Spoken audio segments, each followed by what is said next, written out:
আসসালামু আলাইকুম, আশা করি সবাই ভালো আছেন। আজকের এই ভিডিওতে আমরা দেখব কিভাবে ফটোশপের ক্র্যাক ভার্সনে আমরা জেনারেটিভ ফিল ইউজ করতে পারি। সেটার জন্য আমরা একটা ব্রাউজারে চলে আসবো, ব্রাউজারে চলে আসি এবং আমরা যেটা করতে হবে ফার্স্টে একটা এক্সটেনশন ইনস্টল করতে হবে।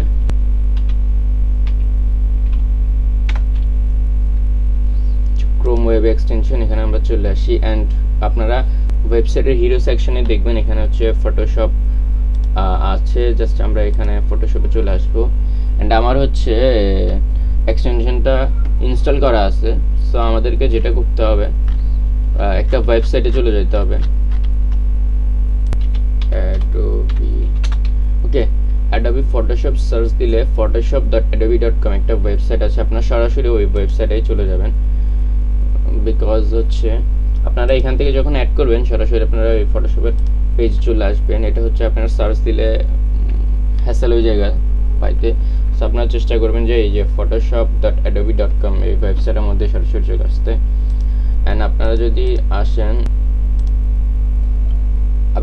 আসেন এরকম একটা ইন্টারফেস আপনারা পেয়ে যাবেন। এটা কিন্তু আপনারা যখন এক্সটেনশন অ্যাড করছেন এটা সরাসরি আপনার ফটোশপের মধ্যে অ্যাড হয়ে গেছে গা। সো আপনি যেটা করতে পারেন এখান থেকে আপলোড ফাইলে সিলেক্ট করে আপলোড ফ্রম কম্পিউটার দিতে পারেন। আপনি কম্পিউটার থেকে যে কোনো একটা ছবি অ্যাড করতে পারবেন।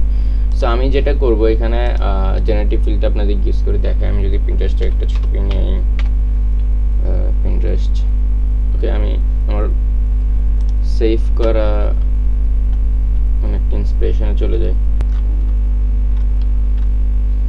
এখানে যদি আমি এই ছবিতে চলে আসি, এটা জাস্ট এখান থেকে আমি সেভ ইমেজ টু ফোল্ডারের মধ্যে সেভ করে নিলাম।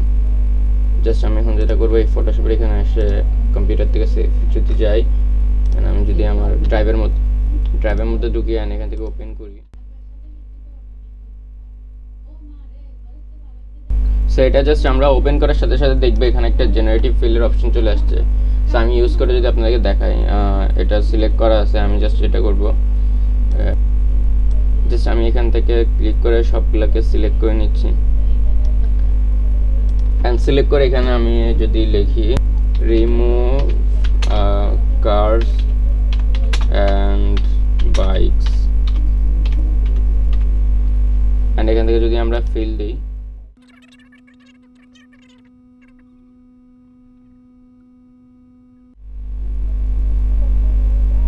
ওকে, কার অ্যান্ড বাইক কিন্তু আমরা যদি দেখি খুব ভালোভাবে এটাকে রিমুভ করে দিছে অ্যান্ড এখানে এক্সট্রা একটা ম্যান অ্যাড হয়ে গেছে। সো আমরা এটাকে এখন চাইলে রিমুভ করতে পারবো। আমরা জাস্ট এটার পয়েন্টটাকে ছোট করে দিলাম,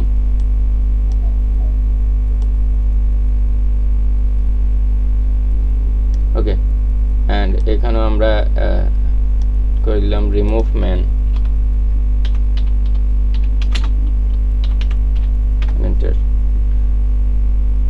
তো এটাও এখন রিমুভ করে দিতে পারবে অ্যান্ড এটার সাথে অনেকগুলো অপশন আছে যেগুলো দিয়ে আপনারা এটার মধ্যে যদি ভুল আসে সেটাকে আপনারা সলভ করতে পারবেন। ইরেজার টুল এবং বিভিন্ন টুল এখানে আছে।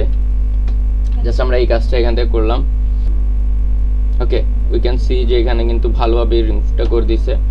অ্যান্ড আমরা এখান থেকে যেটা করতে পারি, রিটাচ থেকে স্পট হেডিং তুলে চলে আসতে পারি অ্যান্ড এই জিনিসগুলো এই জায়গা থেকে এটাকে সিলেক্ট করে আমরা এই জায়গার স্পট হেডিং করে ফেলতে পারি অ্যান্ড আই থিঙ্ক বেটার একটা রেজাল্ট চলে আসছে। সো ইন্টারেস্টিং জিনিস আরেকটা আছে এখানে, যদি আমরা দেখি এই জিনিসটা জাস্ট আমাদের এখন কাজ শেষ। আমরা যদি এখন এটা একটা কাজ করি,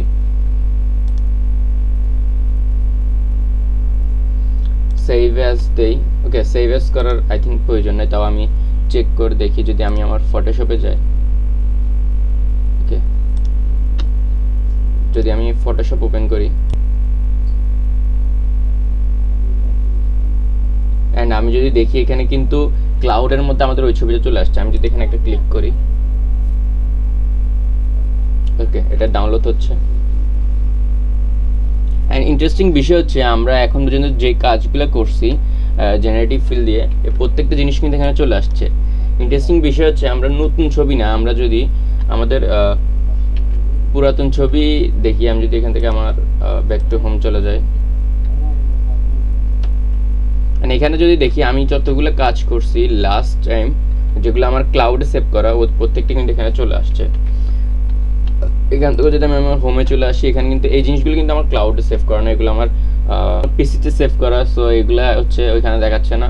আপনারা চেষ্টা করবেন যে ক্লাউডে সেভ করতে।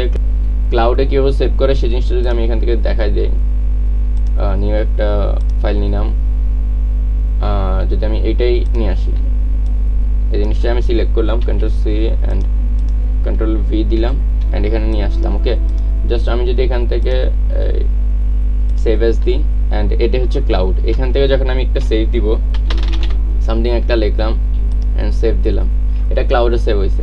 এখন যদি আমি চলে আসি ফটোশপে এখানে, ওকে, এখন যদি দেখেন এই যে আমাদের কিন্তু জাস্ট আমি যেটা এখন সেভ করছি এটা এখানে চলে আসছে। তো আপনারা যারা হচ্ছে জেনারেটিভ ফিল ইউজ করতে চান, তারা হচ্ছে এই এক্সটেনশনটা ডাউনলোড করে ওয়েবসাইটে চলে আসবেন, photoshop.com.idb.com, এইখানে চলে আসবেন। এখান থেকে জাস্ট আপনার কাজ যেটা অলরেডি আপনি করার অবস্থায় আছে, ওই জিনিসটা জাস্ট এখান থেকে ক্লাউডে সেভ দিবেন, অ্যান্ড ক্লাউডে সেভ দিয়ে এখানে চলে আসবেন। এখানে আসে জেনারেটিভ ফিল ইউজ করে আবার জাস্ট এখানে চলে আসবেন। এন্ট্রি নিলেই দেখবেন যে ওই জেনারেটিভ ফিলের কাজটা এখানে অ্যাড হয়ে গেছে। তো সবাইকে ধন্যবাদ পুরো ভিডিও দেখার জন্য। এখান থেকে যদি কিছু শিখতে পারেন তাহলে সাবস্ক্রাইব অথবা ফলো দিয়ে রাখতে পারেন। ধন্যবাদ সবাইকে।